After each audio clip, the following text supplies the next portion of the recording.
My brother betrayed me, stole my wife, and ruined our family. But karma hit harder than I ever could, and my name is Sam, and if anyone had told me how my childhood would shape the man I'd become, I probably wouldn't have believed them.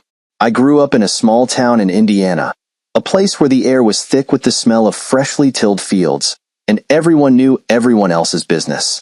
My younger brother, Tyler, and I lived in a modest two-story house with our parents, Martha and Gerald. From the outside, we looked like an average family, but inside, there was always a clear divide. A golden child and the other one. Tyler was the star of our household. Even as a kid, he had this magnetic personality that drew people in.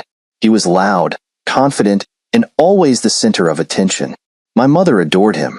She would dote on him endlessly, cooking his favorite meals, doing his laundry, and even cleaning his room well into his teenage years.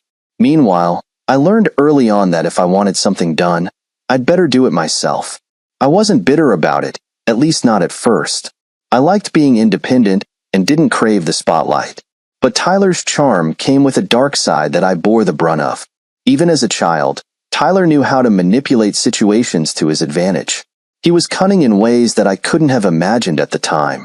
If he wanted my toys, he'd break his own and then claim I had refused to share. My mom, ever the peacemaker, would scold me for not being generous enough. When Tyler started school, he brought his antics there too. Teachers adored him for his charisma, but I knew the truth. He was a master at playing innocent while stirring up trouble. By the time we were in middle school, his antics had escalated. Tyler developed a knack for finding my weaknesses and exploiting them. He'd tease me relentlessly about wearing glasses, calling me four eyes in front of his friends. He even spread rumors about me at school, which only made it harder to escape the bullying I already endured. When I came home bruised and humiliated, my mother would shrug and say, "Boys will be boys." One incident sticks out clearly. I was 13, and Tyler was 11. One Saturday morning, I poured myself a bowl of cereal, looking forward to a quiet breakfast before starting my homework. As I bit into a spoonful, I heard a crunch that wasn't quite right. Spitting it out, I realized there were small pebbles mixed in with my cereal. I was horrified.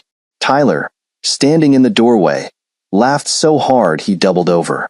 When I told my mom, she brushed it off as a harmless prank and said, "That's just how brothers bond." That was the day something shifted in me. I started seeing Tyler not just as a mischievous kid, but as someone who thrived on making my life difficult. In high school, things got even worse. Tyler's pranks turned into outright cruelty. He once read my private journal and told my mom about its contents, twisting the narrative to paint me as the problem. My complaints about his invasion of privacy were met with laughter. "It's not a big deal," my mom said dismissively. But the worst moment came when Tyler tried to set my hair on fire. We were arguing over something petty. I can't even remember what now, and Tyler, in a fit of rage, grabbed a lighter and brought it dangerously close to my head. I screamed and pushed him away just in time. My mom rushed into the room, and for the first time, I thought she might finally see Tyler for who he really was. Instead, she scolded me for overreacting and excused Tyler's behavior as just playing around. Surprisingly, it was my dad who stepped in. Gerald, who usually stayed out of our fights, told Tyler that his behavior had gone too far. He even threatened to call the police if Tyler ever did something so reckless again. For a brief moment, I felt a flicker of hope that someone in my family might see my side. That night, my dad came into my room, something he rarely did. He sat down on the edge of my bed, his face unusually serious. "Sam," he began, "I've been too lenient with Tyler because I thought he'd grow out of this behavior. But I'm starting to see that he's becoming a bully." Hearing those words from my dad, a man who had always seemed to favor Tyler, was like a balm for my wounded spirit. I broke down and told him everything. The teasing, the pranks, the bullying at school. My dad listened intently, his expression darkening as I spoke. The next day, he went to the school and demanded action against the kids who had been tormenting me. For the first time, I felt like someone in my corner was willing to fight for me. That same week, my dad enrolled me in a local martial arts class. "You need to stand up for yourself, Sam," he told me. At first, I was hesitant.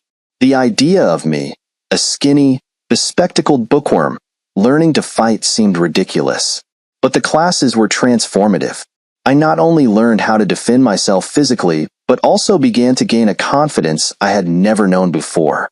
One day, Tyler pushed me too far. He had stolen my allowance, which I had been saving for weeks to buy a new set of books. I caught him red-handed just as he was about to leave the house. "Give it back," I demanded. Tyler smirked and said, "What are you going to do about it, Sam? Run crying to Dad?" Something in me snapped. Before I knew it, I had punched him square in the jaw. Tyler staggered back, shocked. I grabbed my money from his pocket and walked away, leaving him on the floor clutching his face. The look of disbelief on his face was priceless. When my mom found out, she scolded me for not being a good role model.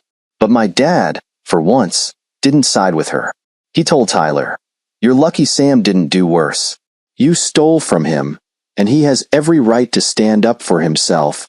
From that day on, something changed between Tyler and me.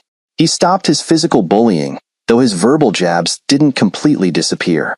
For the first time, I felt like I had some semblance of power in our relationship. Still, I knew the peace wouldn't last forever. Looking back, those years were like a storm building on the horizon. I thought I had weathered the worst of it, but I had no idea just how much darker things would get. Leaving home for college felt like stepping out of a storm into the calmest day I'd ever known. I packed up my belongings and said my goodbyes to my family in a mix of relief and apprehension. My dad, Gerald, seemed genuinely proud as he hugged me and told me to do my best. My mom, Martha, had tears in her eyes, though I could tell they were more about losing Tyler's buffer than seeing her eldest son off to college. Tyler, of course, didn't bother to show any emotion. He leaned against the kitchen counter, scrolling through his phone, and muttered a half-hearted "good luck, I guess." I was heading to Ohio State University, a few hours away from our small Indiana town. It wasn't just the scholarship that had made it possible, it was my ticket to freedom.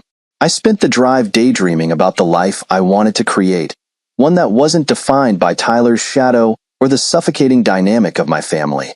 The first few weeks at college were liberating. I found myself surrounded by people who didn't know me as the nerdy older brother or the kid Tyler tormented. I made friends with my roommates, joined study groups, and even started exploring hobbies I'd never had the chance to pursue back home. For the first time, I felt like I could breathe. It was during my sophomore year that I met Laura. She was everything I didn't know I needed: confident, kind, and sharp-witted. We met at a party one of my roommates dragged me to. I was nursing a soda in the corner, trying to avoid the chaos of drunken students, when Laura approached me. "You look like you'd rather be anywhere else," she said with a smirk. I laughed nervously. Not a big fan of loud crowds, I guess. "Then why are you here?" she asked, genuinely curious. "My roommate insists I need to be more social. Apparently, sitting in the library every night doesn't count as a college experience." Laura laughed, a sound so genuine and warm that I couldn't help but smile.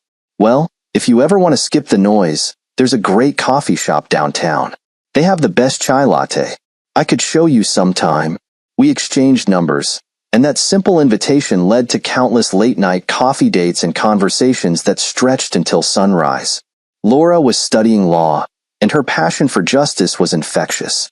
She made me believe in my own potential in ways I hadn't before. By the time we graduated, we were inseparable. I had landed a job offer at a marketing firm in Columbus, and Laura was preparing for law school. Then life threw us a curveball. Laura found out she was pregnant. The news was a shock, especially coming from her deeply religious background, where having a child out of wedlock was frowned upon. We talked about it for hours, weighing our options and what it meant for our future. In the end, we decided to get married. It wasn't a grand wedding, just a small ceremony at a local church with a handful of close friends and family. My parents came, and even though my mom seemed genuinely happy for us, Tyler's presence was cold and distant. He barely said 2 words to me or Laura the entire evening. I brushed it off, thinking he was just being his usual aloof self. Despite the whirlwind of marriage and impending parenthood, I was happy. Laura and I settled into our life together, and our son, Liam, was born a few months later. Holding him for the first time was surreal.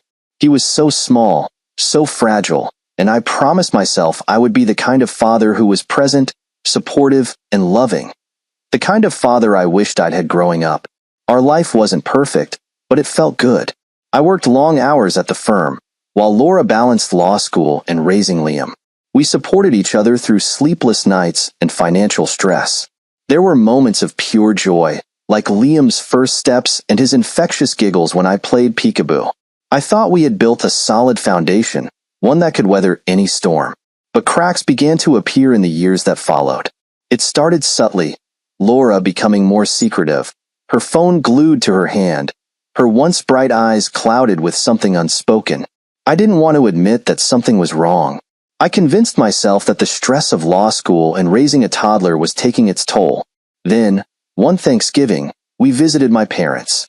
It had been a while since we'd all gathered as a family. My dad seemed older, more tired, but still sharp as ever. My mom was her usual chatty self, fussing over Tyler and making sure he had everything he needed. Tyler, to my surprise, was unusually polite to Laura, even engaging her in conversation. At first, I was relieved. Tyler had always been cold toward me, and seeing him make an effort with Laura felt like progress. She had always been the bridge between me and my family, trying to mend the rift between Tyler and me. She encouraged him to join us for movies, invited him to dinners, and even spent time with my mom in the kitchen. It seemed innocent enough, and I appreciated her efforts to bring some harmony to the family. But something about Tyler's friendliness toward Laura didn't sit right with me. He was too attentive, too eager to engage her in conversation. I dismissed my unease as paranoia. After all, Laura was my wife, and Tyler, despite his faults, was my brother. Surely, there was nothing to worry about. As we packed up to leave after the holidays, Laura seemed unusually quiet. I asked if everything was okay, and she assured me she was just tired. I didn't press further, thinking it was just the exhaustion of juggling so much. Little did I know, the seeds of betrayal had already been sown. Looking back now, I see the signs I missed. The late nights at her study group that didn't add up, the business trips that seemed unnecessarily frequent, the way she pulled away when I tried to be close. At the time, I chose to ignore the small voices of doubt creeping into my mind. I wanted to believe in the life we had built, in the promises we had made to each other. But as I would later learn, no matter how tightly you try to hold on to something, the truth has a way of slipping through your fingers, unraveling everything you thought you knew. It wasn't a single event that shattered my world. It was a series of moments, small at first, that snowballed into something I could no longer ignore. Laura's late nights at work, her growing disinterest in our conversations, and the way she always seemed to be texting someone. It all felt off. I told myself it was just the stress of life catching up to us. Between raising Liam, her law school obligations, and my long hours at the firm, we barely had time for each other. That's what I told myself, anyway. The first undeniable crack appeared a few months after Liam's 4th birthday. Laura had been particularly distant that week, and I decided to surprise her at her office with lunch. It was something I hadn't done in a while, and I hoped it might remind her of the early days of our relationship when we'd steal moments together despite our busy schedules. When I arrived, her assistant greeted me warmly but hesitated when I asked if Laura was in her office. "She's not here right now," the assistant said, glancing at her watch. She mentioned she had a client meeting out of the office. Something about the way she said it didn't sit right with me. Laura hadn't mentioned a meeting that morning, and it wasn't like her to leave without telling me, especially since I'd mentioned I might drop by. I thanked the assistant and left, my mind racing with questions. That night, when Laura got home, I asked her casually about her day. She mentioned nothing about an off-site meeting. When I pressed her, she paused, then quickly changed the subject. It was subtle, but the unease in my gut grew. The real bombshell came a few weeks later. Laura sat me down after dinner, her hands trembling as she toyed with her wedding ring. "Sam, we need to talk," she said, her voice barely above a whisper. I could feel the air shift in the room, heavy with something I didn't want to hear. "What's going on?" I asked, trying to sound calm. She took a deep breath. "I haven't been honest with you. There's something you need to know." In that moment, every worst-case scenario flashed through my mind, But nothing could have prepared me for what she said next. "I've been seeing someone else," she admitted, tears streaming down her face. "And it's been going on for a while." I felt like the ground had been ripped out from under me. My mind scrambled to process her words, my heart pounding so loudly I could barely hear her as she continued. "It wasn't supposed to happen. I didn't mean for it to go this far. But it did." I forced myself to ask the question I already dreaded the answer to. "Who?" My voice cracked, and I hated how small I sounded. Laura hesitated, her eyes darting to the floor. "It's Tyler." The name hit me like a freight train. For a moment, I couldn't speak. My own brother. My mind reeled with images of every holiday, every family gathering, every moment they'd shared under my roof. It all felt like a lie, a twisted joke I couldn't escape from. "How long?" I finally managed to ask. "Since Thanksgiving," she whispered, her voice breaking. "When we stayed with your parents." I stood up, my chair scraping loudly against the floor. "You slept with my brother?" I shouted, the words tasting bitter on my tongue. "In my parents' house? While I was there?" Laura sobbed, but I didn't care. Her tears couldn't wash away what she'd done. "I never wanted to hurt you, Sam," she cried. "It just happened. I didn't know how to stop it." Her excuses only made it worse. I demanded answers, details I wasn't sure I even wanted to hear. How long had it been going on? Did anyone else know? Why didn't she tell me sooner? Her responses were a blur of guilt, deflection, and weak justifications. The final blow came when she admitted that Liam might not even be my son. "I didn't know how to tell you," she confessed, her face pale. "I wanted to believe he was yours. But there's a chance he's Tyler's." I couldn't stay in the house after that. I packed a bag and left, ignoring Laura's pleas for me to stay. I drove aimlessly for hours, my mind racing with anger, betrayal, and heartbreak. When I finally stopped, I found myself parked outside my parents' house. I needed answers, and I needed them now. My dad opened the door, surprised to see me at such a late hour. "Sam, what's wrong?" he asked, concern etched on his face. I pushed past him into the living room, where my mom was knitting on the couch. "We need to talk," I said, my voice trembling with barely contained rage. I laid it all out for them.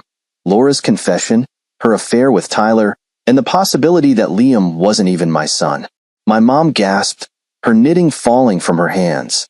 "That's impossible," she said quickly, her face a mask of denial. "Tyler wouldn't do something like that." I turned to my dad, hoping for a different reaction.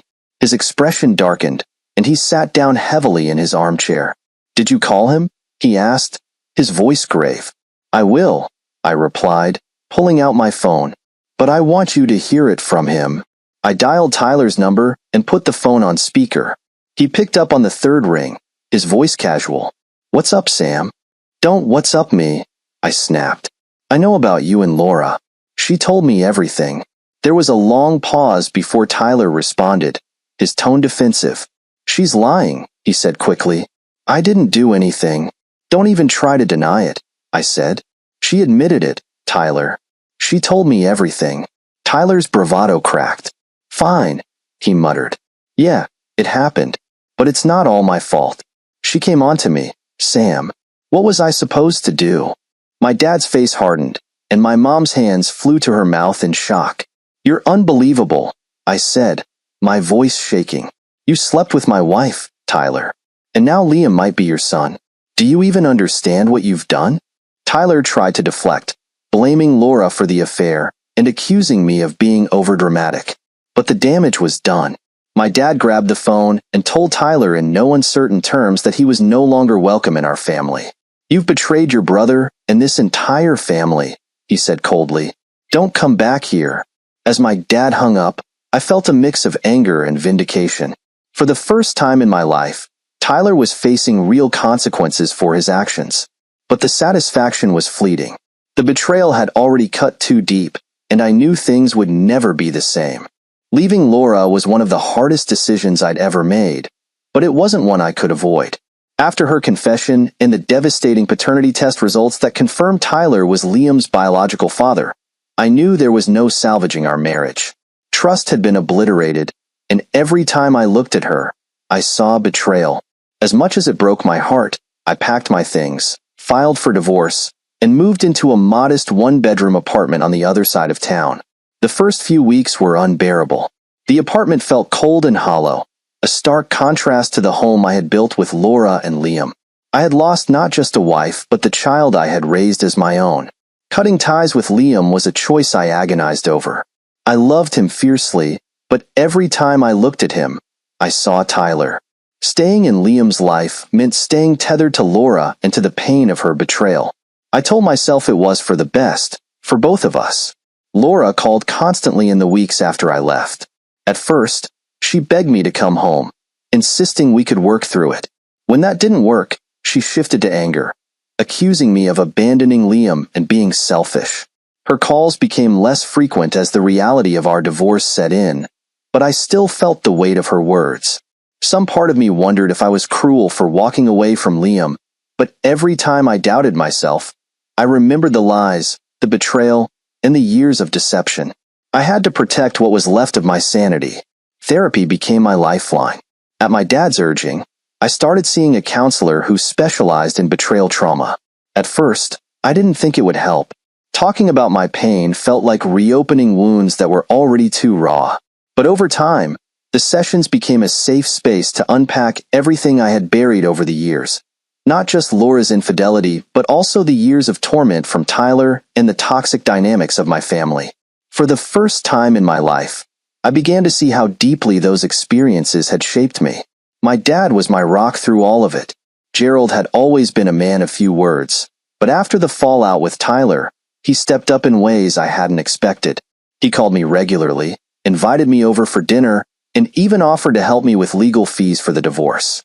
For the first time, I felt like we had a real relationship, not just one built on obligation. My mom, on the other hand, was a different story. Martha struggled to come to terms with what Tyler had done. She vacillated between anger and denial, often defending him in ways that made my blood boil. "He's still your brother," she said one night when I visited. "Don't you think he deserves a second chance?" I snapped. "A second chance?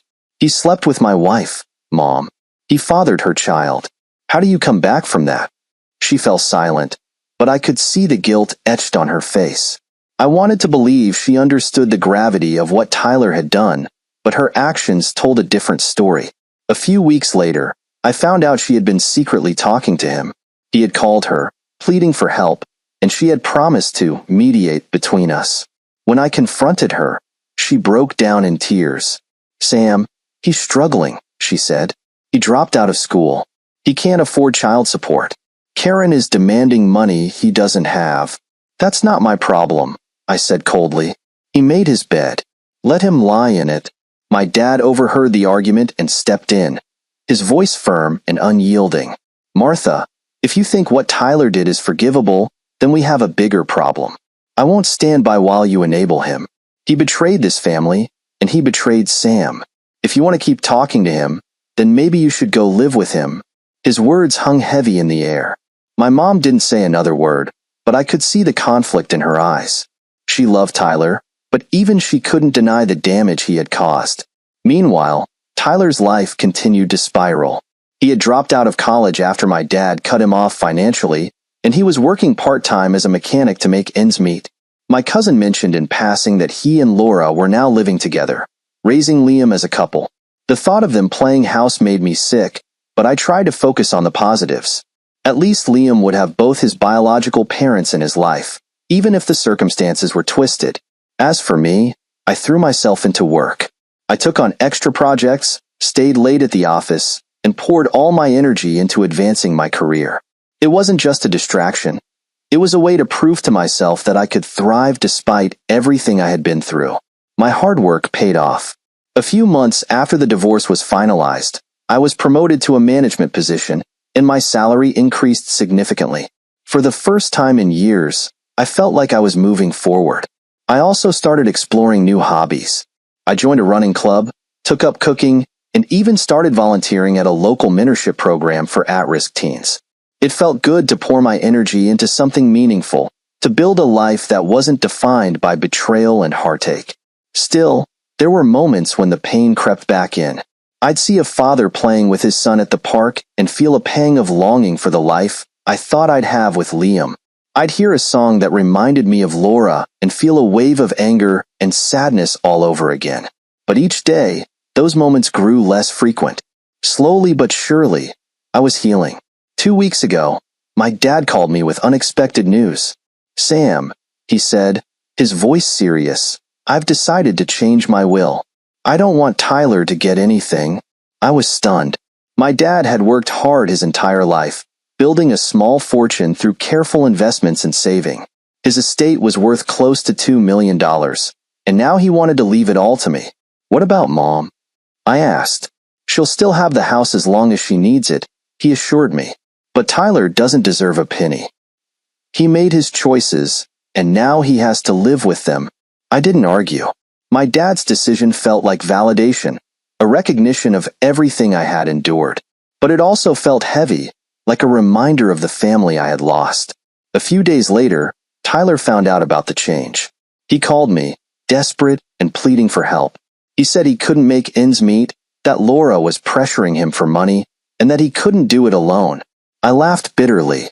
"You should have thought about that before you slept with my wife," I said. Tyler's voice cracked as he begged me to talk to our parents, to convince them to forgive him. But I was done. "You're not my responsibility," I told him. "You made your choices. Now deal with the consequences." For the first time in my life, I felt no guilt in cutting Tyler off. It wasn't just about what he had done to me. It was about reclaiming my life, my peace, and my dignity. The road ahead wasn't easy, but for the first time, I was walking it on my terms. It's been 5 years since my world fell apart, and while the scars remain, I found a way to move forward. Life doesn't magically fix itself after betrayal, but time has a way of dulling even the sharpest pain. I'm no longer the person I was when I first discovered Laura's affair. I've grown, healed, and, most importantly, learned to protect my peace. The last conversation I had with Tyler still echoes in my mind. His voice, broken and desperate, begging me to intervene with our parents. It was something I never expected to hear from him. For so long, Tyler had been untouchable, the golden child who could do no wrong. Seeing him crumble under the weight of his own choices was bittersweet. While part of me felt a pang of pity, the rest of me knew that it wasn't my responsibility to save him. Since then, my relationship with my parents has been a mixed bag. My dad, Gerald, has become my closest ally. After disowning Tyler, he seemed to pour all his energy into supporting me. We've grown closer than I ever thought possible. Every Sunday, we meet at a local golf course, a hobby he insisted I pick up, claiming it would help clear my head. I'm terrible at it, but the time we spend together has become something I cherish. My mom, Martha, remains more complicated. She has kept her distance from Tyler since my dad's ultimatum, but I can tell it weighs on her. There's a quiet sadness in her eyes whenever his name is mentioned, though she rarely speaks of him. One evening, over dinner, she broke down and apologized to me. She said she regretted not standing up for me more when we were kids and admitted that her favoritism toward Tyler had blinded her to his flaws. While her apology didn't erase the past, it felt like a step toward rebuilding our relationship. As for Tyler, the last I heard, he and Laura are still living together in a small apartment in the city. My cousin told me he's working as a mechanic while Laura manages a part-time job and raises Liam. Hearing about their life didn't stir as much anger as I expected. If anything, I felt detached, as though they belonged to a different chapter of my life, one I've since closed. The hardest part of moving on has been coming to terms with the loss of Liam. For 4 years, I raised him as my own, only to discover that he wasn't mine. Cutting ties with him was excruciating, but it was the only way I could truly heal. Laura reached out a few times after the divorce, pleading with me to stay in Liam's life. She insisted he needed a father figure, and that I was the only real dad he'd ever known. But I couldn't do it. Every time I thought about seeing Liam, I imagined Tyler and Laura, the lies they told, and the betrayal they had orchestrated. It was too much. Therapy helped me unpack that guilt. My counselor reminded me that walking away wasn't a sign of weakness or cruelty. It was a way of protecting myself. I still think about Liam sometimes. I wonder if he remembers me, if he ever asks about the man he called Dad for the first years of his life. Maybe one day, when enough time has passed, I'll be ready to reach out. But for now, I need the distance. My career has flourished in the years since the divorce. The promotion I received shortly after the fallout propelled me into a leadership role at the firm, and I've since climbed even higher. The long hours and relentless focus on work have paid off, not just financially but emotionally. Building something for myself has been a source of pride and a reminder that I'm capable of standing on my own. Outside of work, I've thrown myself into new experiences. I joined a mentorship program for teenagers, many of whom come from difficult backgrounds. Sharing my story with them, leaving out the messier details, of course, has been surprisingly therapeutic. Watching them overcome their own challenges and grow into confident young adults has been one of the most rewarding things I've ever done. Dating, on the other hand, has been a slow process. I've gone on a few dates here and there, but nothing serious. Trust is still a hurdle for me, and the idea of opening myself up to someone new feels daunting. My therapist says it's okay to take my time, and I believe her. For now, I'm content with my own company, exploring hobbies like photography and hiking, and reconnecting with old friends I lost touch with during my marriage. My dad recently updated his will, finalizing the decision to leave everything to me. Tyler, unsurprisingly, was furious when he found out. He called our mom, begging her to intervene, but she held firm for once. My dad, ever the pragmatist, left Tyler exactly $1 in the will, a legal strategy to prevent him from contesting it. When he told me, I couldn't help but laugh at the irony. For years, Tyler had been the favorite, the one who could do no wrong. Now, he was the black sheep, and I was the one my dad trusted to carry on his legacy. Reflecting on the past, I've come to realize that forgiveness doesn't always mean reconciliation. I may never forgive Tyler for what he did, but I've stopped letting the anger consume me. Letting go of that bitterness has been freeing in ways I didn't think possible. As for Laura, I don't think about her often. She made her choices, and I've made mine. Our paths diverged the day I walked out of that house, and I don't see them crossing again. Looking ahead, I feel hopeful for the first time in a long while. Life isn't perfect, and it never will be, but it's mine. The pain, the betrayal, and the loss. They've all shaped me, but they don't define me. I've built a life filled with purpose, surrounded by people who truly care about me, and for that, I'm grateful. As I sit here in my apartment, watching the sun set over the city skyline, I feel a sense of peace I never thought I'd find. The shadows of the past may always linger, but they no longer control me. This is my life, my story, and I'm determined to make the most of it.